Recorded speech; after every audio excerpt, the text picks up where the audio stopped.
Ako'y nagugulat na ngayon ang Senado ay nagkakaganyan kasi parang lahat na lang ng resource speaker, biro mo ang resource speaker mag-o-oath, maling-mali yun dahil hindi nga siya inquisitorial ang proseso. Dapat nagkukuha ka lang ng impormasyon na magagamit mo sa legislation. Sa tingin ko, natatakot nilang i-label ang Binondo as sleeper cells kasi marami namang tumutulong rin sa kanila during campaigns from Binondo itself.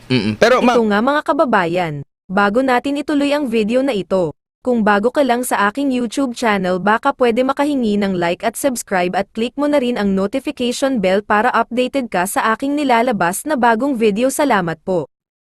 Oo, alam mo kasi ang problema ng Senado natin, yung resource person, parang ito across all hearings, yung resource person parang ang trato nila inquisitorial kaagad na kaya mo siya kinukumbida kasi may maibibigay siyang impormasyon sa pinag-uusapan, hindi yung para sisihan at sigawan at lahat. Nakakalungkot yung kay Mayora kasi parang may judgment kaagad na ang pinag-awayan niya yung Pogo Paano na napunta sa accusation na chick siya, na spiya siya, 'di ba? Ang laki ng tinalon. Samantalang girian lang ng Pogo yan. At ang pag tiningnan mo kung sino yung mga players dun sa hearing na yon, talagang interest ng Pogo ang pinag-uusapan. Ngayon, guilty ba siya dun sa Pogo? I-limit natin dun sa usapan ng Pogo. Huwag na natin dalhin dun sa anong lahi ka, o inchik ka, hindi ka marunong magtagalog. Nakita naman natin dun sa huling interview.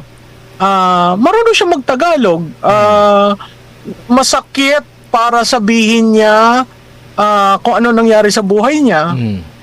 Mas lalong masakit dahil kung hindi mo alam yung nanay mo at yung allegation nga, narinig ko yun na sinabi niya, paano mo sasabihin na ang iyong nanay ay katulong na masakit yun. Pag lagi pinaulit-ulit, di ba?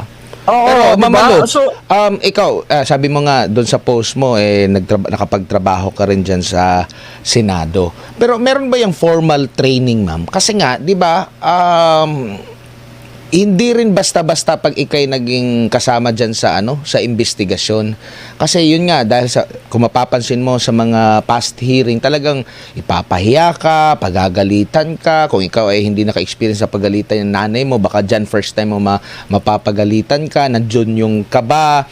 At hindi rin alam ng tagapagtanong kung ano talaga yung background mo. Wala ba yung formal training? Parang para paano i-handle ang ganito-ganyan na usapin, diretso lang ba, babarahin na itatanong agad. Pero may mga ganitong usapin. Minsan may mga ganitong mga klase ng resource person na di natin alam yung background nila, kung paano ba i-handle yung kanilang pag-iisip at pakiramdam. Alam mo, Edmar, meron kasing rules of investigation ang Senado. So, meron diyang panuntunan kung paano ginagawa. Pangalawa, kaya may committee secretary at may committee staff, yun dapat ang nagbe-vet dun sa kinumbit ng resource speaker. Part of vetting is alam nung chairman kung sino yung kausap niya, ano ang background niya.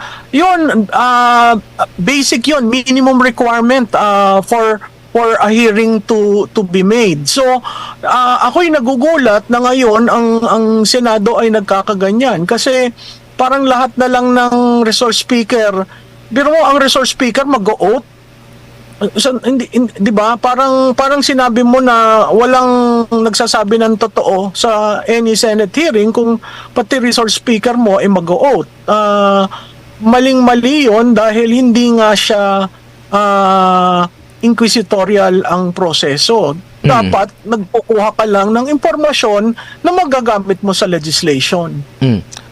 Meron ka bang nakikitang connection sa politika dito? Pero Oo. isang maliit lang na bayan ito eh. Paano kaya paano mo ma-explain na ito may connection sa politika? Well, may connection sa laban natin sa China. Naghanap sila ng mga, di ba ang naratibo dyan, yung una, ilan ang mga estudyante na nag-aaral sa Cagayan, tapos sinabi na ang public sector, ang public institutions of learning are co-opted when it turns out private pala yung eskwelahan na yon at marami na talagang silang exchange student na pumupunta. After accusing ang ating educational system pinanggagalingan ang mga China, biglang nalipat sa politika. So pinapakita dito sa kumpas na ito na ang China is everywhere.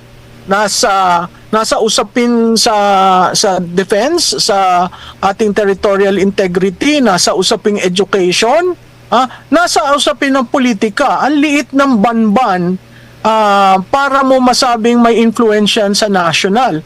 At maliit ang banban para mo rin sabihin may influensya sa provincial politics ng Tarlac. So saan ginagamit? Naghahanap lang ng poster boy o girl para sabihin, kita nyo, may nahalal na incheck dito sa atin. Maling-mali yun, no? Lalong-lalo na sa politika, pwede mo namang ipa-disqualify yan kung talagang wala ang mga requirements for a candidate. The fact na nakalusot siya at nanalo siya at on the second year lamang sinabi na siya'y in check, di ba?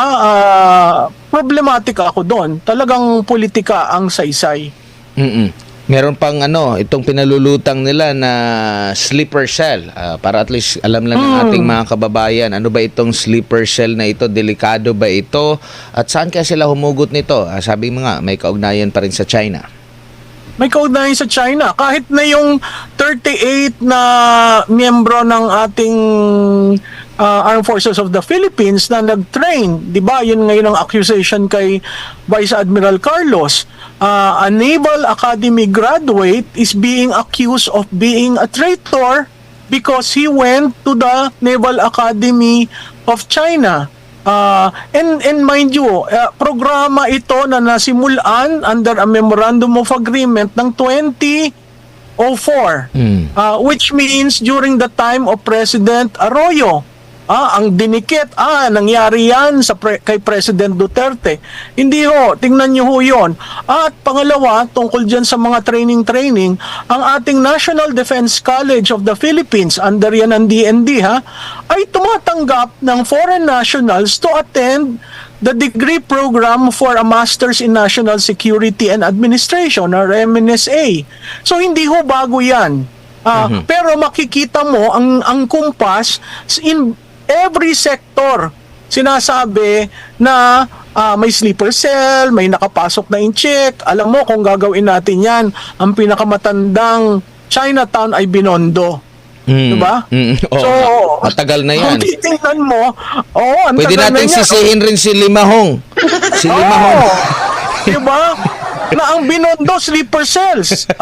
Sa tingin ko, natatakot nilang i-label ang Binondo as sleeper cells kasi marami namang tumutulong rin sa kanila during campaigns from Binondo itself. Pero ma'am, ito, nakikita mo rin ba yung posibilidad na kaya hindi tinatanggal pa yung Pogo para at least meron pa rin silang pambanat sa China? Kasi maraming mga pinalulutang nila, maraming krimen na involve yung Pogo. Ayaw naman nilang ipasara. In fact, sa China, bawal ang Pogo. Pero bakit pinapahintulutan pa rin nila? Tapos minsan kinokonek na espiya doon sa China agad na na-involve itong mayor sa Pogo na una, matagal nang sinasabi ng China na, i-stop nyo na yung operation dyan sa Pogo. Pero tuloy pa rin tayo. Oo, tama ka doon. Ang China ang humingi ng pagtigil diyan. Pero hindi tayo sumasagot ng tama kasi may mga areas na may Pogo.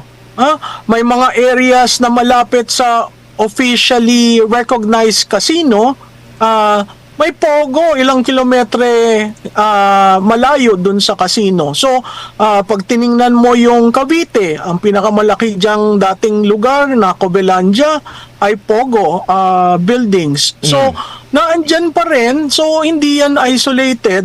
Kailangan siguro ng general rule from this administration. O ayoko ng pogo, saran lahat ng pogo.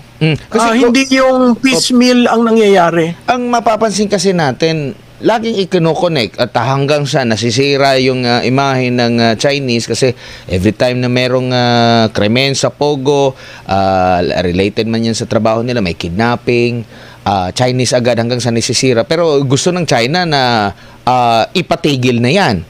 'Di ba? So ang minsan na naisip din baka sila diyan na hindi pa rin na ipatigil yan para meron pa rin silang pangpitik doon sa China. At malaki ang kita sa pogo. Di ba, sa tingin ko itong araw lang yata ito na lumabas na merong miyembro ng SAF na nagpro-provide ng security sa mga Oo. pogo. So, Tanungin natin yung mga unti-unti politiko. Oo, yan yan.